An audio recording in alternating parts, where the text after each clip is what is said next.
ঢাকায় শুরু হয়েছে লাতিন বাংলা সুপার কাপ। বাংলাদেশের অনূর্ধ্ব-17 পর্যায়ের একটি প্রতিনিধি দল আছে। ব্রাজিলের ক্লাবের সঙ্গে আজ তারা হেরেছে বড় ব্যবধানে।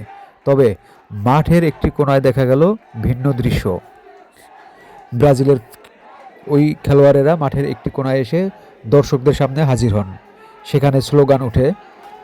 এক পর্যায়ে মেসি, নেইমার, ব্রাজিল, সেখানে ছিল হামজা চৌধুরীর স্লোগানও।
ঢাকার মাঠে এসে ব্রাজিল, আর্জেন্টিনার কিংবদন্তি ফুটবলার লিওনেল মেসি, নেইমারের নাম শুনে আপ্লুত দুই দেশের এই খুদে ফুটবলাররা।